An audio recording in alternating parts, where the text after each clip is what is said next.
again, guys. I'm not even sure if this is actually recording right now.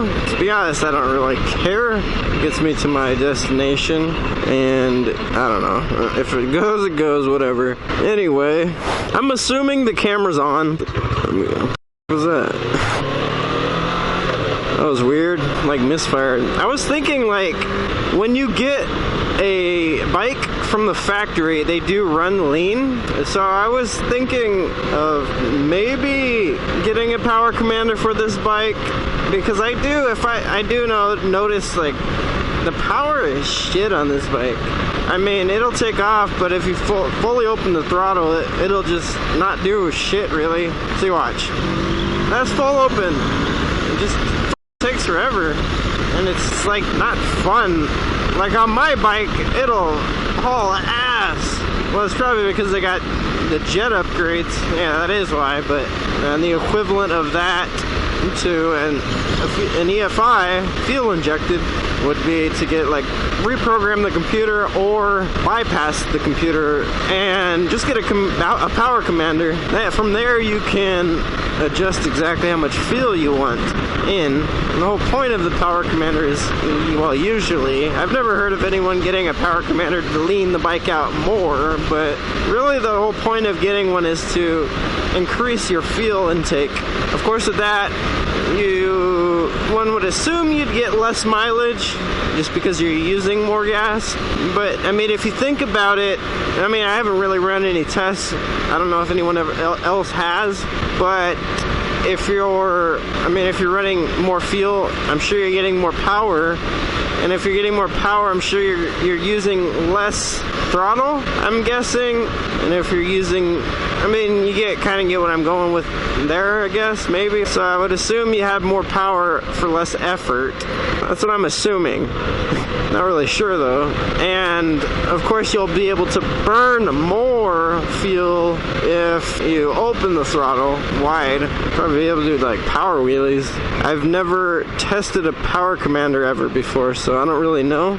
But I do know that increasing the jet size on my bike, at least for the open throttle jets, I don't know what you call those, the large jets, not the main jets. Wait, I don't know. I kind of got the terms mixed up, so I don't really remember. But the jets that control the fuel once the bike is, like, well on its way, not at idle, not the idle jet or the, I guess, cruising jet or takeoff jet, whatever. But I freaking love the power I get on my bike now, the Honda. Well, once I get it back up and running, I'm just gonna pick up a used starter, and because I found the short, I honestly don't even know if I know I talked about it, but I don't know if it was in one of the videos that didn't record, so I'm talking about it now. I found the short.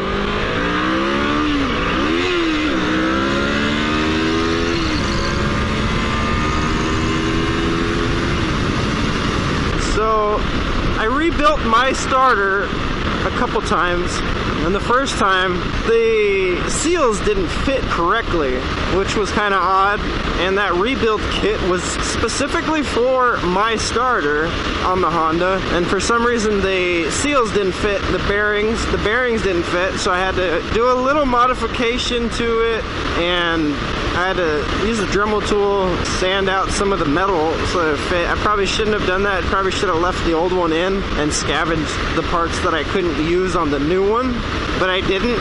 I was assuming it was the whole kit that I was supposed to use to replace with old parts, but it didn't work. Well, that one ended up dying maybe half a year in its use, maybe not even half a year. The thing is, I would say it was about half a year, maybe a year. I'm not totally sure. I think it was half a year though. Anyway, so that one died, and I'm like, what the f?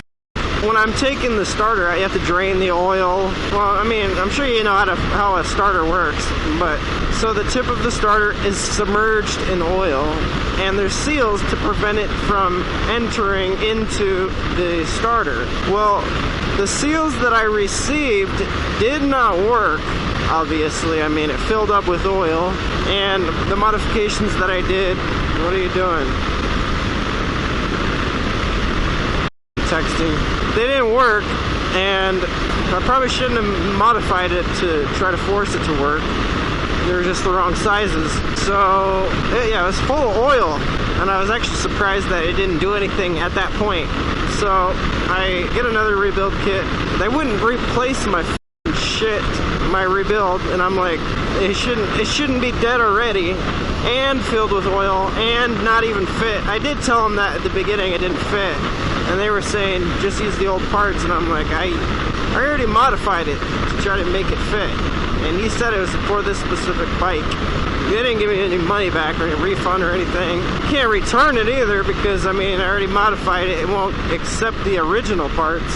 So I don't even think they'd give me a partial refund. I was just like, I think I left a negative feedback or something. And then, of course, they have the automated server. It's like, if we didn't do our job, please comment and please message blah, blah, blah. We need our 5 stars of everything, blah, blah, blah. Like, is that really...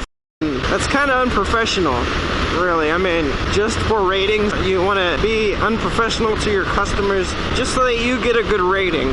Anyway, so once it died, I bought the rebuild kit from the same seller and I installed it. Anyway, so like a week in, I'm like, them, and I just say that this thing's leaking, blah, blah, blah. I want to return it. And so I returned the old one. It's because that. I mean, this is the second one I bought. They didn't even partially refund me for the last one, and I don't know. So now it's like maybe another half a year again.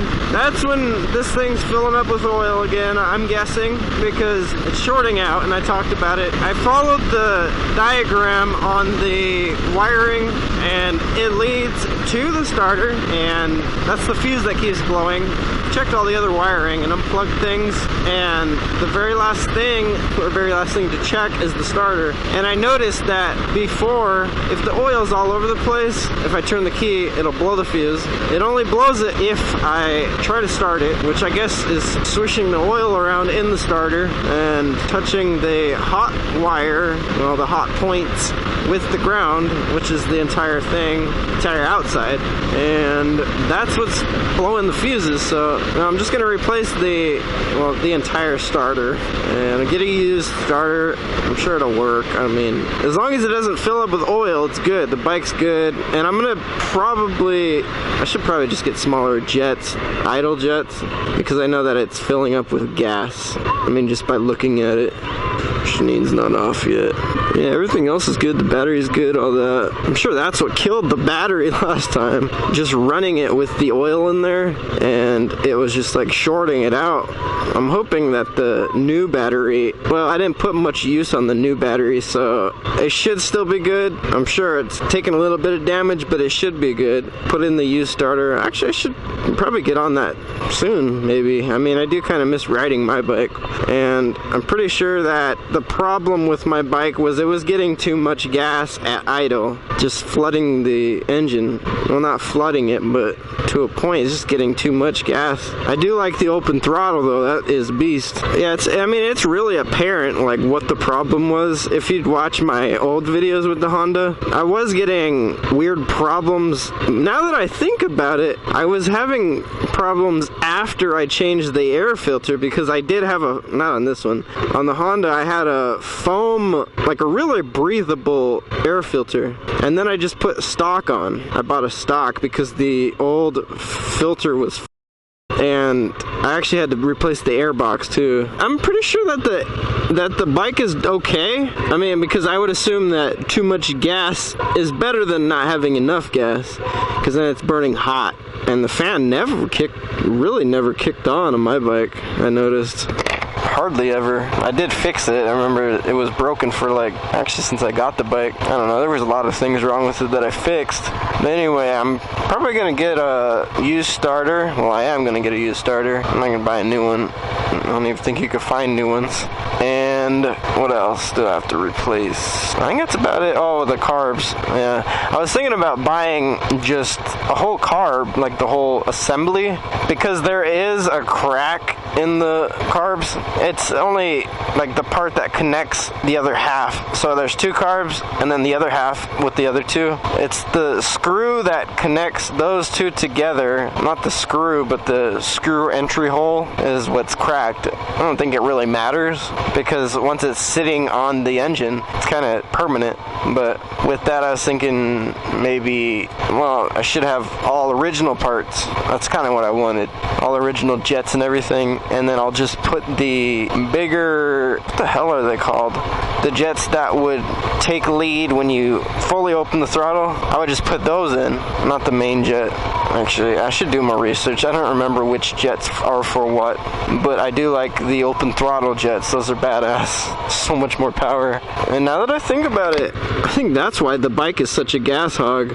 It was just getting insanely too much gas to where it was actually leaking out of the exhaust. I'm pretty sure that's not good. I mean, I'm pretty sure that could blow the bike up, just combust in the exhaust pipe, blow me up, and then you wouldn't have a good day. I might hop on that tonight, maybe. We'll see.